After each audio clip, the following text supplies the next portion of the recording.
Sidang segera dimulai. Majelis hakim akan memasuki ruang sidang. Hadirin dimohon untuk berdiri. Hadirin dipersilakan duduk kembali. Sidang Pengadilan Negeri Samarinda yang memeriksa dan mengadili tindak pidana pada tingkat pertama dengan nomor register nomor 123/PID-B/2024/PN Samarinda atas nama Soeharto Trisnadi dinyatakan dibuka dan terbuka untuk umum. Baik, saudara terdakwa apakah dalam keadaan sehat dan siap mengikuti persidangan pada hari ini? Sehat dan siap tentu saja. Baik, sesuai dengan berita acara yang lalu, maka agenda persidangan hari ini adalah pembacaan nota pembelaan dari penasihat hukum.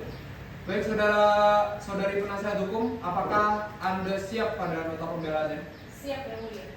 Kepada terdakwa, jaksa penuntut umum, serta para hadirin yang hadir pada hari ini, harap didengarkan dengan seksama. Baik, Majelis Hakim yang mulia, tim jaksa penuntut umum yang kami hormati, saudara terdakwa, serta hadirin sekalian, izinkan kami untuk membacakan nota pembelaan kami.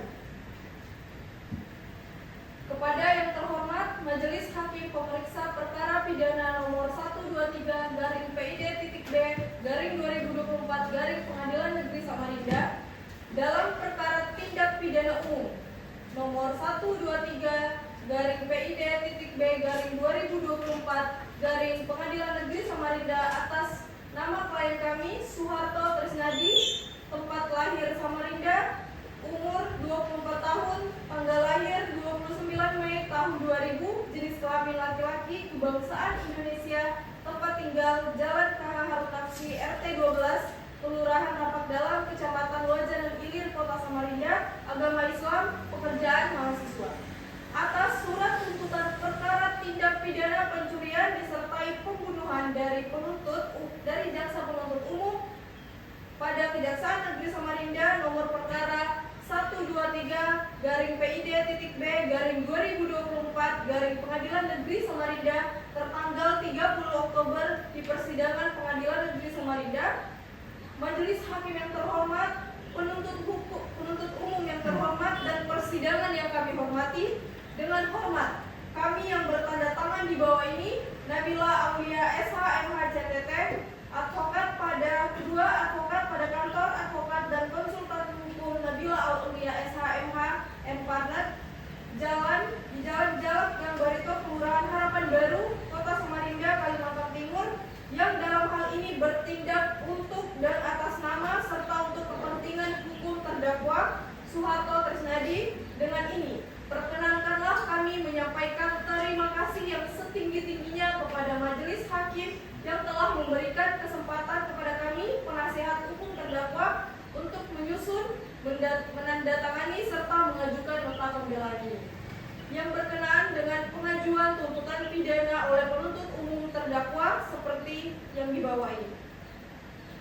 Terdakwa telah didakwa oleh penuntut umum sebagai berikut. Dakwaan kumulatif yang sebagaimana diatur dan diancam pidana dalam pasal 339 dan pasal 365 ayat 3 KUHP.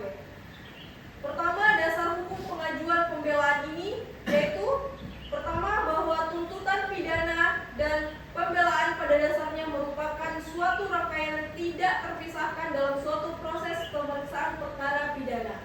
Dan sebenarnya dapat dikatakan bahwa keberadaan tuntutan pidana yang diajukan oleh penuntut umum saling berkaitan dengan nota pembelaan yang diajukan oleh penuntut umum dan atau penasehat hukum terdakwa. Pada hakikatnya merupakan proses dialogis jawab terakhir dalam suatu proses pemeriksaan perkara pidana. Kedua, bahwa berdasarkan ketentuan hukum acara pidana pasal 182 ayat 1 huruf B KUHP, maka kepada terdakwa dan atau penasihat hukum terdakwa diberikan hak untuk mengajukan pledoi atau pembelaan atas tuntutan pidana yang telah diajukan oleh penuntut umum. Yang ketiga, bahwa dalam kesempatan ini perlu kami tegaskan, karena pada hakikatnya pengajuan pledoi ini bukanlah bertujuan untuk melumpuhkan dakwaan dan tuntutan pidana yang diajukan oleh penuntut umum. Akan tetapi perbedaan argumentasi, prinsip, dan pandanganlah yang menimbulkan kesenjangan di antara kedua misi yang diemban. Namun semuanya itu bermuara pada kesamaan tujuan, yaitu usaha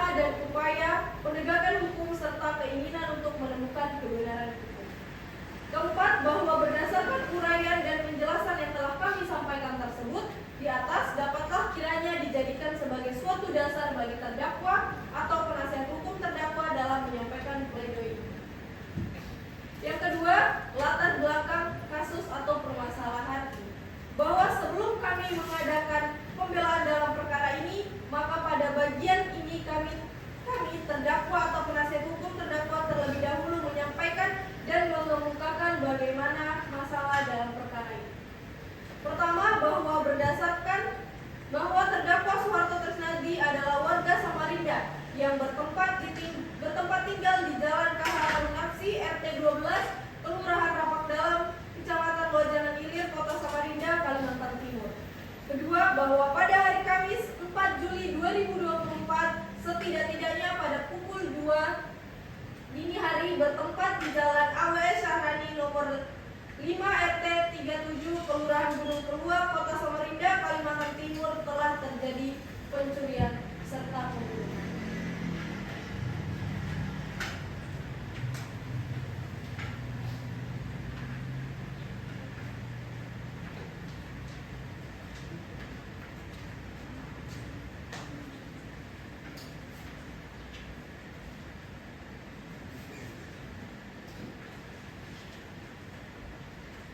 Ketiga, bahwa surat itu pada saat itu korban sedang tidur dan kemudian terdakwa memasuki rumah korban melalui jendela kamar korban dengan maksud untuk mengambil handphone korban.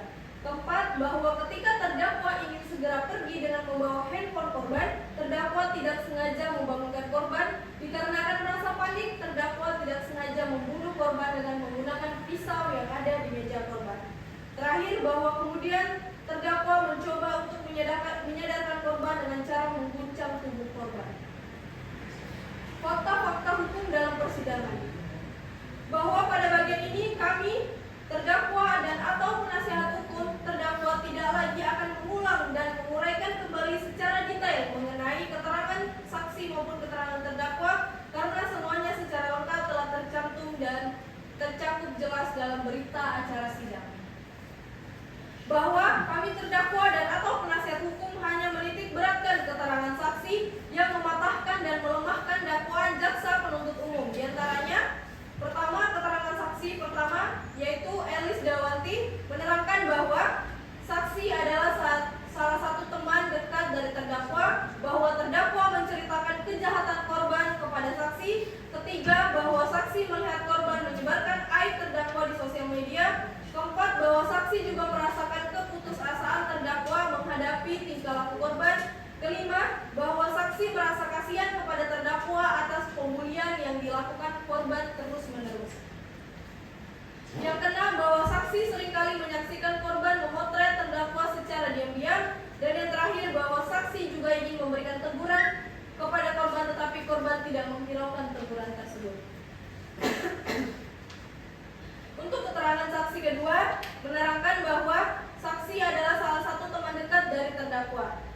Saksi ini bernama Agus Kurniawan, bahwa terdakwa menceritakan kejahatan korban kepada saksi, bahwa saksi melihat korban menyebarkan aib terdakwa di sosial media, bahwa saksi juga merasakan keputusasaan terdakwa menghadapi tingkah laku korban.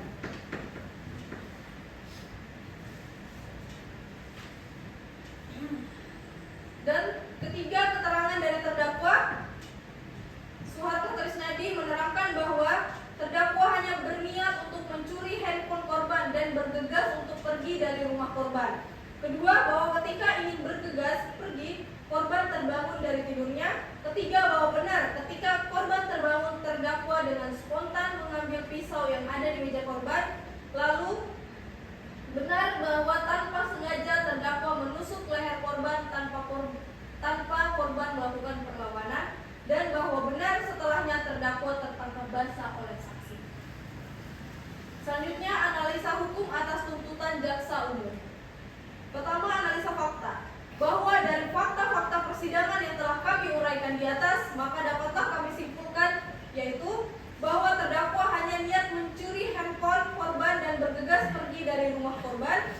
Kedua, bahwa korban terus-menerus melakukan tindakan pembulian kepada terdakwa. Ketiga, bahwa terdakwa tidak melakukan pembunuhan dengan sengaja. Dan keempat, bahwa terdakwa memang dari awal tidak memiliki niat apapun untuk membunuh korban dalam hal bertujuan mempermudah melepaskan diri maupun hal lain dalam hal tertangkap tangan dan memastikan penguasaan terhadap barang yang diperoleh dengan cara melawan hukum. Selanjutnya analisis yuridis. Majelis hakim dan penuntut umum yang kami hormati, sidang pengadilan yang kami muliakan, bahwa kami terdakwa melalui penasihat hukum terdakwa dengan ini menyatakan tidak sepaham dan tidak sependapat atas uraian pembuktian yang diajukan oleh penuntut umum mengenai tuntutan pidana yang dituduhkan kepada terdakwa, bahwa pada pembuktian hukum atas dakwaan yang diajukan oleh penuntut umum dinilai memberatkan dan merugikan terdakwa baik secara moral maupun material. Karena dari proses pembuktian dapat dibuktikan jika terdakwa tidak melakukan pembunuhan secara sengaja.